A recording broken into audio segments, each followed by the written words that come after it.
mencurahkan isi hatinya dengan cara menyentil hingga menyingkapkan dugaan sebagai sindiran kepada mantan suaminya, komedian Enty Sutisna alias Sule. Belum lama ini, Natalie Holscher kembali mengguncang jagat maya dengan postingannya yang syarat satir. Sambil memposting foto memeluk putra semata wayangnya buah cinta dengan komedian Sule di sebuah ruangan rawat inap rumah sakit, Natalie menulis sindiran agak pedas. Intinya, selagi kita mampu, lakukan aja sendiri. Jangan diharapin dan jangan ngemis-ngemis kasih sayang. Kalau dibilang sibuk, ya sama gue juga sibuk, tulis Natalie kesal. Pada kalimat selanjutnya, Natalie berusaha menyemangati diri dan perempuan single mom senasib dengannya. Semangat ya buat para single mom, kalian strong kok. Pokoknya kalau kalian bisa ya lakuin sendiri. Ingat, jangan berharap sama orang lain. Tulis Natalie mengulang kalimat itu sebagai penyemangat. Itu sakit biasa sebetulnya. Ajam udah sehat, itu sakit biasa lah. Biasa kalau anak kecil mau pintar tuh gitu kan, panas gitu. Cuman Ajam itu panasnya berlebihan, akhirnya step. Tapi udah melewati 3 kali step dia itu sebetulnya. Nah mudah-mudahan untuk kedepannya tidak ada lagi step. Cuma masalahnya bundanya itu dia panikan. Jadi wah malam-malam mau gimana, telepon video call-nya aja mau gitu. Dan udah kasih tahu juga nggak usah panik, itu anak kecil, dia saking sayangnya, anak satu-satunya kan gitu. Betul dia sayang banget lah, apalagi anak pertama kan gitu. Ya kita masih berjalan lah ngurus anak berdua walaupun kita sudah berbeda dunia lah gitu. Saat postingan ini beredar, sontak warganet pun langsung mengarahkan sindiran ini pada mantan suaminya Sule. Apalagi belakangan mantan suami Natalie ini tengah sibuk menjadi juru bicara salah satu pasangan calon gubernur di daerahnya. Mungkinkah Sule belum sempat menjenguk putranya di rumah sakit? Atau sindiran Natalie itu dimaksudkan untuk orang lain? Dikasih tahu. Karena saya kan nggak mungkin juga terus kepo terus sama mamanya, karena mamanya juga kan sibuk. Paling sama suster atau sama adiknya. Sampai kapanpun saya akan rindu dengan Ajam.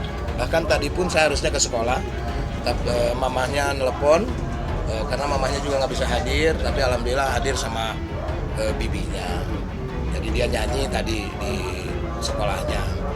Ya itulah, selalu pantau lah kalau itu. Ya, yang jelas luapan sindiran Natalie di media sosial bukan kali pertama terjadi. Beberapa waktu lalu, tak lama setelah ia memutuskan bercerai dan pindah dari Istana Sule di Bekasi, Natalie juga sempat mengeluh karena suaminya sibuk karena tak bisa membawa putranya ke rumah sakit. Namun perselisihan itu akhirnya reda setelah Sule menjenguk putranya.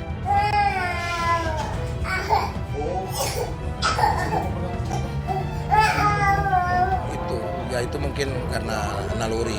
Jadi buat netizen juga kadang-kadang kan ngehujat orang tuanya, ngehujat bundanya.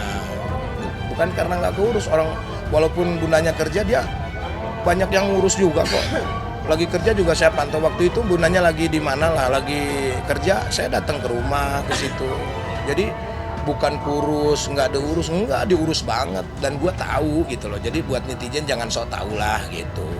Jadi jangan mentang-mentang kita sudah berpisah, kalian berpihak ke satu sama lain, nggak boleh kayak begitu. Kita masih baik-baik saja kok, kadang-kadang kita yang baik, malah netizennya yang berantem, fans sana sama fans sini, nggak bagus kayak begitu. Sebelumnya, Sule sebenarnya sempat menyambangi kediaman mantan istrinya untuk menjenguk buah cintanya yang tengah sakit. Bahkan kala itu putranya sangat bahagia bisa ditemani sang ayah hingga larut dalam canda. Papa ayah, duk cus. Bawa doa. Yang paling penting doa. Ya, nggak perlu bawa apa-apa lah. Nanti kalau udah gede, dia udah mengerti, ya kan? Perjalanan masih panjang. Dia kan masih umur 3 tahun. Orang mamanya dari sedini ini aja dia protektif banget. Untuk sakit aja dia video call bareng sama bapaknya. Jadi nggak mungkin sampai lupa. Entah karena Natalie sedang panik atau dilanda sedih mengurus putranya saat di rumah sakit, sehingga begitu saja meluapkan perasaan di publik. Yang jelas, selisih perasaan ini kerap terjadi, apalagi Sule kini sudah menjadi mantan. Tapi kepada tim Gospot, belum lama ini Sule mengaku tetap memperhatikan kondisi kesehatan dan pendidikan putranya, meski tak tinggal serumah bersamanya.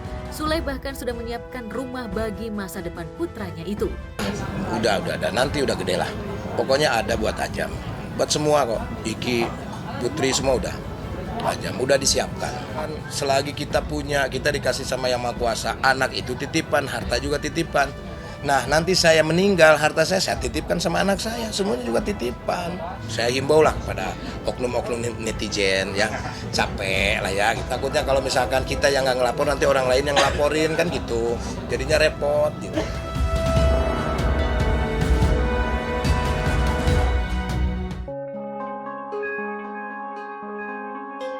Kabar bahagia justru datang dari keluarga pesinetron Eza Yayang. Sang istri Katy Katalia Sufiani akhirnya sukses melahirkan bayi keduanya Rabu lalu setelah melalui proses sesar di sebuah rumah sakit kawasan Jakarta. Saking bahagianya, pemeran Bang Ojak dalam sinetron Tukang Ojek Pengkolan ini bahkan membagikan momen haru persalinan istrinya dengan menghadirkan bayi mungil berjenis kelamin perempuan yang diberi nama Alika Kailula Zaki. Pakai kelambu kayak zaman dulu. Oh panjangnya 48. Jadi lahir jam proses ininya keluarnya itu 5.20 apa ya, lupa. Dia bilang mirip almarhum bapak saya. Ini bulat apa katanya. Kalau Alaikanya itu apa sih, rendah hati ya, rendah hati, agung, mulia. Kailulanya itu kesayangan. Kalau si Zakenya itu dari Eza Katy atau dari Zakia. Zakia anak yang bertumbuh sehat. Kelahiran putri keduanya ini jelas kebahagiaan Eza dan sang istri tak terbilang. Apalagi sudah 9 tahun bayi mungil nan cantik itu dinantikan Eza dan istri, serta putri pertamanya Aquila Putri. Memang selama ini tuh emang dari dulu banget dia emang pengen banget punya adik. Jadi dia doa apapun, doa minta punya adik segala macem gitu. Oh iya, dia wishnya memang perempuan banget. Kenapa emang? Karena kalau cowok takutnya kayak temen aku di sekolah. Ibarat pepatah, setelah bersusah payah terbitlah bahagia. Ya, di kehamilan keduanya, Katy memang harus berjuang merawat si jabang bayi sejak masih dalam kandungan. Apalagi ia sempat mengalami pengentalan darah. Akibatnya, Katy sempat mual ketika melihat matahari dan mudah mengalami kelelahan. Ia bahkan harus melakukan suntik pengencer darah setiap malamnya di masa kehamilan. Tapi perjuangan dan doa itu akhirnya berbuah manis. Kini lahir bayi mungil dan cantik yang akan terus menghiasi kebahagiaan keluarga Eza dan Katy. Kekentalan darah mungkin ya nggak terlalu bahaya.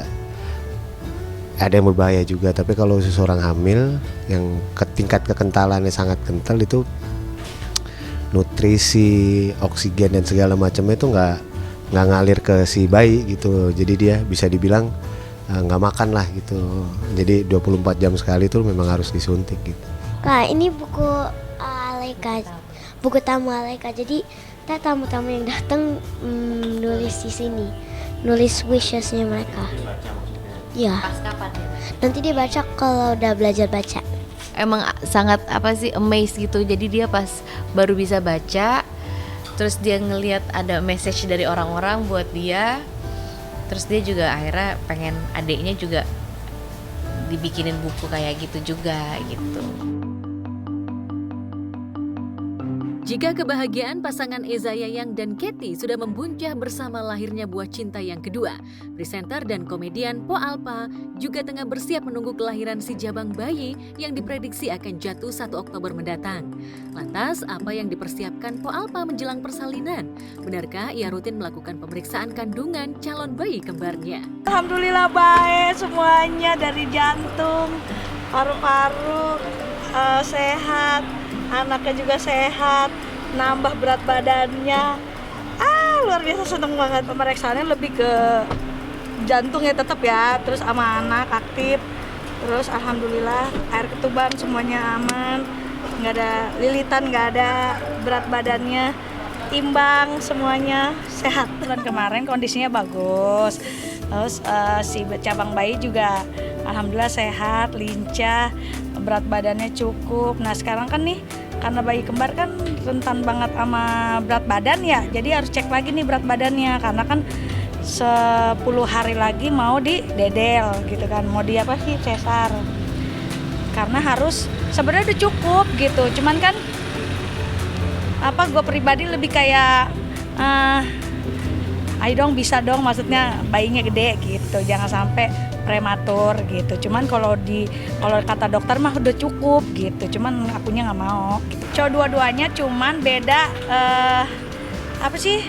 plasentanya beda, jadi bisa bukan identik ya, jadi bisa mukanya sama, bisa enggak nih, katanya gitu. Jika di usia kehamilan pertama Po Alpa belum merasakan kontraksi di usia kandungan 7 bulan, kali ini Po Alpa mengaku janin dalam perutnya tampak lebih aktif dari putra pertamanya saat dalam kandungan. Nah jauhnya satu, yang kita alamin harusnya 9 bulan kita udah ngerasain kontraksi segala macem, ini udah di 7 bulan aja itu udah ngerasain kontraksi kayak gitu. Beratnya juga beda, ngebawanya pun juga beda, terus harus lebih hati-hati. Terus kadang-kadang gue juga bingung, ini yang aktif, jadi gue ngerasain nih ada bayi yang aktif banget sama yang kalem gitu.